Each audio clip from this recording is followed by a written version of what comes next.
पंचोली में। सर, तीसरी अघाड़ी का जो चल रहा है, क्या सच है? देखिए, मैं मीडिया के जरिए ही मुझे ये बात पता चली है कि कोई ऐसी तीसरी अघाड़ी बनाई जा रही है अजीत पवार साहब द्वारा, और उसमें वो एमआईएम को भी शामिल करना चाह रहे हैं। तो अभी तक ना तो मेरे पास कोई संकेत आया है, ना कोई संदेश आया है, ना किसी से कोई बात हुई है। और मैं महाराष्ट्र का एमआईएम का अध्यक्ष होने के हैसियत से जो भी फैसला होना है, अगर किसी अलायंस के साथ जाना है तो वो असद साहब और मैं मिलके ही उसको फाइनल करेंगे। लेकिन अभी तक ऐसा कुछ आया नहीं है। अगर आता है, कोई अच्छा प्रस्ताव आता है जिसके अंदर मुसलमानों को अच्छी नुमाइंदगी मिल सकती है, तो हम उसके बारे में पॉजिटिव तरीके से सोचेंगे। क्योंकि आज हमको एक बात समझ में आ गई है, लोकसभा के इलेक्शन के अंदर एक भी किसी भी मुसलमान को टिकट नहीं दिया गया।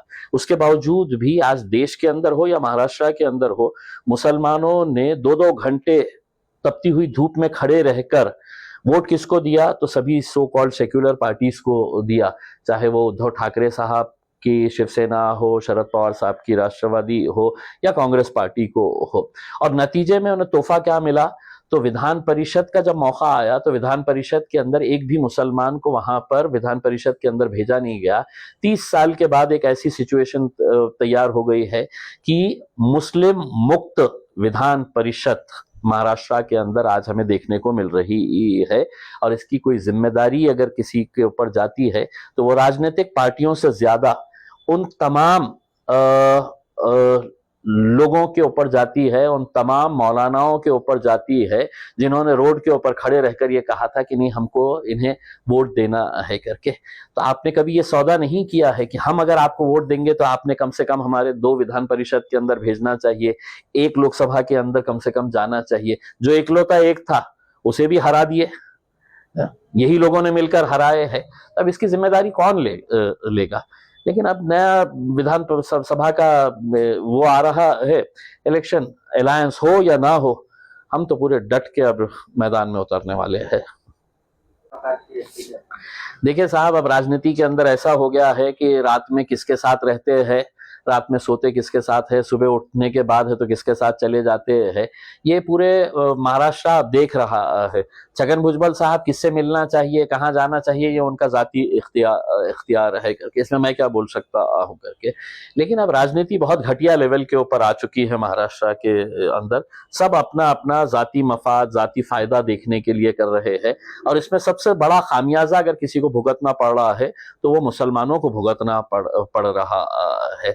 आप देखेंगे कि कल विशालगढ़ के अंदर जो हुआ है कोल्हापुर में, मुसलमानों के घरों में घुस घुस कर मारा गया। औरतों के गोद में छोटे छोटे बच्चे हैं, बिलक बिलक कर रो रहे हैं। उनके गाड़ियों को नुकसान पहुंचा गया, उनको तोड़फोड़ की गई है। कोई आवाज उठाने के लिए तैयार नहीं है। वही संभाजी महाराज जो शाहू महाराज के वंशज बताते हैं, उनके घराने से ताल्लुक रखने वाले, जिस शाहू महाराज को जिताने के लिए कोल्हापुर के मुसलमान सड़कों के ऊपर निकल आए, मौलाना लोग वहां पर है तो लोगों के बीच जा जा कर नहीं, हमको है तो इनको जिताना है करके पूरे घर में दुपक कर बैठ गए हैं इसमें। हसन मुशर्रफ साहब गोजड़ी ओढ़कर कहाँ गायब हो गए हैं पता नहीं चल रहा है। बंटी पाटिल वहां का नेता है, कैसे भीख मांग रहे थे मुसलमानों से कि हमको वोट दो करके, और मुसलमानों ने दिए। और उसका नतीजा ये मिलता है कि पुलिस की मौजूदगी के अंदर डंडे, हथियार लेकर, तलवारें लेकर मुसलमानों के घरों के ऊपर हमले कर रहे हैं। तब कहाँ छुप गए हैं वो लोग जो इनकी पैरवी कर रहे थे? अगर शाहू महाराज अगर दिल्ली तक पहुंचे हैं तो उसमें मुसलमानों का योगदान है या नहीं है, ये उन्होंने पूछना चाहिए, बोलना चाहिए हमारे को। या बोल दीजिएगा खुले तौर के ऊपर, नहीं मुसलमानों ने नहीं दिया है करके हमको। तो आज जो हालात बन के आ रहे हैं, कोई हमारे साथ आए ना आए, हम तो अपनी अब ताकत दिखा के रहेंगे। भाई, अतिक्रमण के बारे में हम कहीं पर भी ये नहीं कह रहे हैं कि हम किसी बात का हम ऐसा समर्थन करते हैं करके। उसमें अगर अतिक्रमण हुआ तो क्या आप तलवार लेके निकलेंगे? क्या इस मुल्क के अंदर, राज्य के अंदर कोई जंगल राज चल रहा है कि तुम तलवारा लेकर है तो मुसलमानों के घरों में घुस जाएंगे? 4 किलोमीटर दूर एक गांव जहां पर कोई अतिक्रमण का मामला नहीं, सिर्फ मुसलमानों के घरों के ऊपर हरा झंडा देखिए, और वहां पे घरों में घुसकर है तो गाड़ियों को जलाया गया, घरों में घुसकर तोड़फोड़ की गई।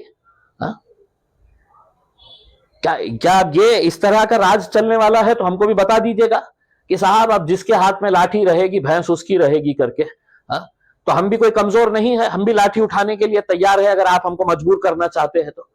हाँ, अगर पुलिस की मौजूदगी के अंदर ये गुंडा राज चल रहा है, हाँ, तो आप हमसे क्या उम्मीद करते बैठे हुए हैं? हाँ, कि हमने हाथ पे हाथ धरे बैठे रहना और देखते रहना चाहिए? हाँ हाँ, हमारी बहन के ऊपर हमारे घर में है तो उनके घर में घुसकर है तो हमला किया है। हाँ, बाकी हिजड़ों की तरह नहीं है हम। हाँ, हम भी है तो सरकार को, हुकूमत को, पुलिस को ये साफ तरीके से बताना चाह रहे हैं, अगर आप चाहते हैं कि हथियार हमने भी उठाना चाहिए करके, तो हमारे में भी उतनी ताकत है, हम उठा सकते हैं करके। देखिए, मैं असद साहब का एक शागिर्द हूं मैं। यही असद साहब की बदौलत मुझे इस शहर का प्रतिनिधित्व करने का आमदार की हैसियत से मौका मिला। फिर मैं खासदार बना उन्हीं की वजह से। आज अगर उन्हें मुझे कोई हुक्म देते हैं कि तुम्हें इलेक्शन नहीं लड़ना चाहिए, तुमने लड़ाना चाहिए करके, तो मैं वो काम करूंगा। अगर उन्हें मुझसे कहते हैं कि जाओ तुम ये कॉन्स्टिट्यूएंसी के अंदर जाके लड़ो, मैं वो काम करूंगा उसके अंदर। क्योंकि मेरे जिन्होंने मुझे यहाँ तक इस मुकाम तक पहुंचाया, मैं उनकी इज्जत करता हूं, उनके हुक्म का पालन करेंगे। आपल्या झालेल्या बैठकीमध्ये किती ठिकाणी आपण लढणार आहात ते ठरलेलं आहे? ये कुछ नहीं ठहरा है, हमने पूरे जिलों की मीटिंग लिए थे और ख्वाहिश तो बहुत सारे लोग रखते हैं उसमें। हमको ये भी समझ में आया कि कहीं सारे जिले के अंदर है तो बॉडीज जो है वो अचानक एकदम एक्टिव हो गई है, वो इलेक्शन लड़ना चाह रहे हैं करके। तो अचानक जो एक्टिव हो गए हैं उनको बोलेंगे कि अभी आपको और 5 साल मेहनत करना पड़ेगा। जो 5 साल से मेहनत कर रहे हैं उनको हम बिल्कुल कंसिडर करेंगे उसमें। वहां पे अच्छे कैंडिडेट्स अगर आएंगे और कोई भी जाति धर्म मजहब का हो, अच्छा कैंडिडेट अगर रहेगा तो हम बिल्कुल उतारेंगे मजलिस की तरफ से। देखिए, मेरी तो ये है कि मैं खुद जाना वहां पर चाहता हूं, लेकिन अभी मैं ये देखना चाहता हूं कि जिन पार्टियों को इख्तिदार में लाने के लिए जिन मुसलमानों ने रास्ते के ऊपर खड़े रहे थे कि नहीं हमको उद्धव ठाकरे को जिताना है, तो उद्धव ठाकरे के मुंह से क्या निकलता है इन मुसलमानों के लिए, शरद पवार साहब के मुंह से क्या निकलता है, कांग्रेस के मुंह से क्या निकलता है, उनके नेता वहां पर जाते हैं या नहीं जाते हैं करके। और सबसे बड़ा वो मौलाना लोग जो इनकी पैरवी कर रहे थे, वो मौलाना सड़क के ऊपर आएंगे या नहीं आएंगे? चुनाव के वक्त में सियासत हम करना चाहिए, साल भर हमने इन लोगों के लिए खड़े रहना चाहिए, लड़ना चाहिए, और आप इलेक्शन के वक्त में आएंगे और कहेंगे कि नहीं नहीं इनको वोट दे दो करके। अब ये पूरे मौलानाओं की जिम्मेदारी है कोल्हापुर के कि जाना और उस शाहू महाराज से सवाल करना कि तुम्हारे को लोग दिल्ली तक हमने पहुंचाया है और बदले में हमारे को हमारे घरों में घुसकर तुम मार रहे हैं।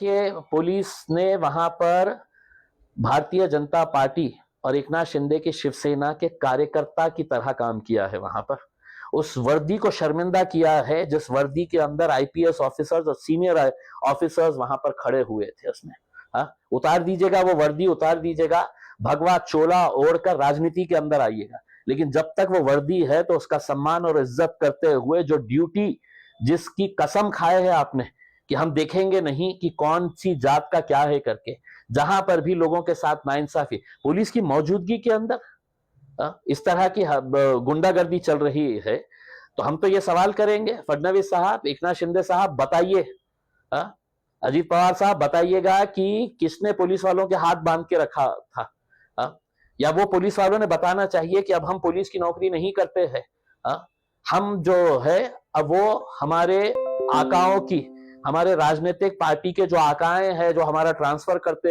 हैं उनको खुश करने के लिए हम काम करते हैं। हम अपनी वर्दी का एहतराम नहीं करते हैं, हम अपनी वर्दी के हिसाब से काम नहीं करते हैं।